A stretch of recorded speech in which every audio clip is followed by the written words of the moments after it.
Morning and thank you for joining us on this Saturday, July 2nd. I'm Caitlin Hunt. Good morning and thank you for joining us on this Sunday, August 14th. I'm Caitlin Hunt. We'll have all those top stories for you in just a few moments, but first, Storm Team 10's Everett Lau is here with a first look at your forecast. Breaking news for you this morning. Police are investigating a possible shooting in West Terre Haute. The incident happened late last night at AM Vets Post 222. And as you can see, there was a heavy police and emergency aid presence. Our crews at the scene spoke with security guards, and those guards say an Indiana State University homecoming party was taking place there. The AM Vets made a Facebook post late Saturday night saying bingo was canceled until further notice because the building is, quote, in no shape for business. The Vigo County Sheriff's Office is still investigating this incident, and we will provide updates on air and online when we receive them. And we're also following reports of another possible shots fired. This incident supposedly occurred at the Wabash Valley Fairgrounds, and this is all according to scanner traffic.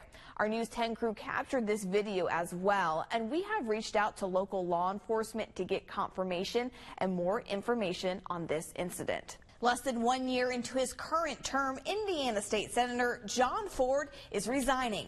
He represents the 38th District, and it includes Vigo and Clay counties, as well as a portion of Sullivan County. And News 10 spoke with Ford about his decision and future endeavors.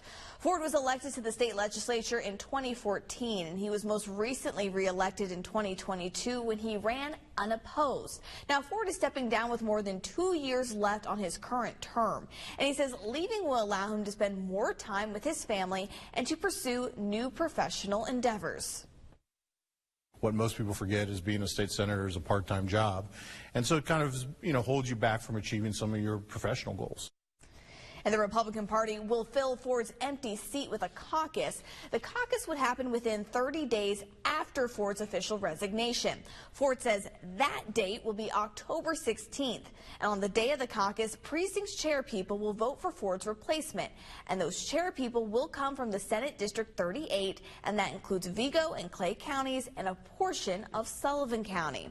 Now, Ford isn't the only one stepping down this year. He's following other Hoosier lawmakers that have also resigned. They are Republican Senator Chip Perfect of Lawrenceburg, Republican Representative Ann Vermillion of Marion, and Republican Representative Randy Fry of Greensburg. News this morning, 5 people are dead following an Illinois crash involving an anhydrous ammonia leak. The crash happened around 9:30 last night along U.S. Highway 40 in Tetopolis, and it involved multiple vehicles, including a semi-truck that is now leaking anhydrous ammonia. Illinois State Police has confirmed 5 fatalities involving that crash, and people within a 1-mile radius of the crash have been evacuated.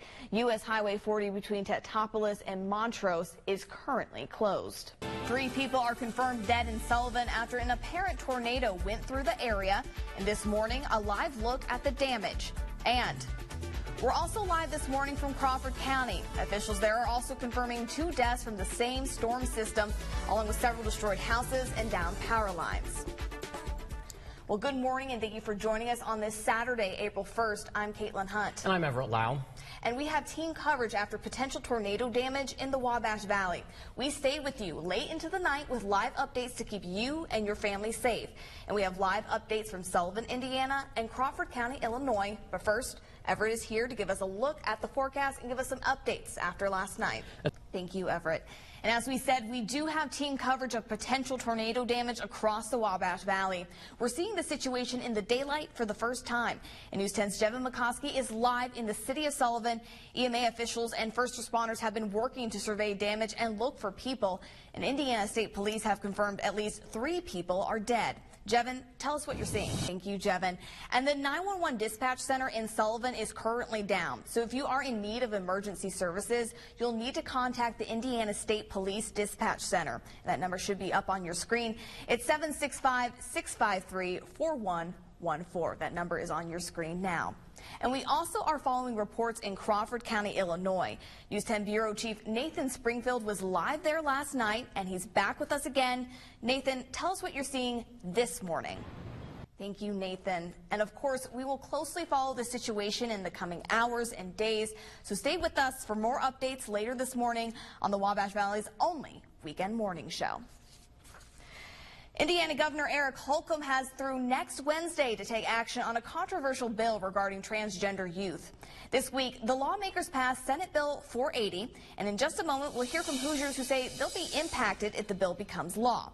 But first, we want to remind you what the bill does. It prohibits puberty-blocking drugs, hormone therapy, and gender-related surgeries for minors. The legislation also ends such care for current patients at the end of the year. Those supporting the bill have said it protects Hoosier youth from harmful decisions. Those against it say prohibiting gender care may have serious mental health consequences for trans youth. And Democratic Representative Tanya Pfaff was the only local lawmaker to vote against the legislation. Republican Representatives Bruce Borders, Bob Heaton, Alan Morrison, Shane Lindauer, and Matt Hostetler voted yes. Republican Senators Eric Basler, John Ford, and Spencer Deary also voted yes. Anytime you're talking about literally, something as major as trying to transgender someone from a male to a female or a female to a male, and particularly a child, I would class that as abuse. And the Indiana Democratic Party released a statement. It says in part, quote, Republicans cannot claim the mantle of parental rights and pass bills to take away their ability to access health care for their children at the same time. And yesterday, thousands of people were rallying across the country as part of Transgender Day of Visibility. It's in support of the rights of transgender people, and that includes a group that peacefully protested in front of the Vigo County Courthouse. News 10's Caleb Bryant was there, and he has some of the protesters' responses. And we have new information on the future of Knox County's coroner, who has sparked outrage in the community. Soon, county leaders plan to discuss the potential removal of Coroner Karen Donovan. Tuesday, the commissioners intend to vote on a resolution in support of removing Donovan from her position. The county council intends to do the same during its meeting on Tuesday, April 11th. Local leaders have also received complaints about Donovan not completing various duties. You may recall, police arrested Donovan last week. She's facing charges of drug possession and official misconduct. And if the resolution passes, there'd be a formal judicial hearing before a removal could happen. Written accusations and evidence would be presented, and county officials say the coroner's office is fully operational at this time. Well, here's a live look outside this morning. Storm Team 10 meteorologist Everett Lau has a windy Saturday forecast after the break. Now for an update on the breaking news we're following. We have crews at the scene of a structure fire in southern Vigo County. You're getting a live look right now. This is happening near Fowler Park. Our photographer tells us at least 2 structures are on fire and multiple crews are on the scene. There still is not any details yet on injuries, but right now our photographer is telling us that the fire is out, but they're still going over it, making sure there's no hot spots. So we'll continue to have updates as we learn more over on WTHITV.com. The holiday season means spending time with family, friends, and indulging in America's other favorite pastime, shopping. An estimated 182 million Americans are hitting the malls, shops, and the web this Thanksgiving weekend. And CBS's Roxana Saberi reports that's up from last year, despite inflation and high interest rates. And in Odin, Indiana, Haunter is back with new decorations this year, and he is taking skeletons out of this world.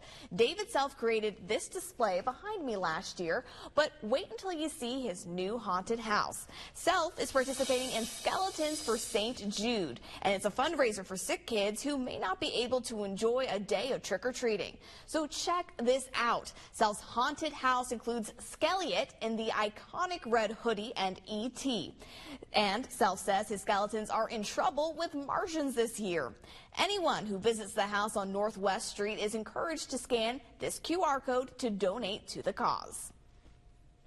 There's always a way to help, and just look for your place, and it may be decorating your yard, but whatever it is, just play your part, and when we all come together, we can make a difference. And if you cannot make it to Odin to see this display in person, don't be scared. We've linked you to more information and how to donate at WTHITV.com. Now, if you're a big fan of being haunted, meet Scalar Swift. What makes her recognizable? Well, first, the blonde hair is actually 3 wigs sewn together to help create the pop star's trademark bangs. And the dress is blue to go along with Swift's release of her newly re-recorded album, 1989, later this month. Everett, I don't know if you know this, but all the records are color-coded, and so 1989 is the blue album. Oh, okay. But as you can see, T-Swizzle isn't cruising solo. Michael Owens, who created Scalar Swift, also made a companion skeleton modeled after her rumored boyfriend, Travis Kelce. I love it. I love Interesting. it. Well, I'm glad you do. I need to go offset here. What Got a is little surprise for you that Dorothy made for you. We have our own. We have our own Scalar Swift. So there you go. Here, you got to hold on to it because she might fall over.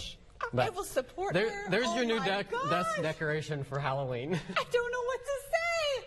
This is like amazing. Dorothy, thank you. Oh my Yep. God, she's got the blue dress and the hair. Oh, Got a guitar?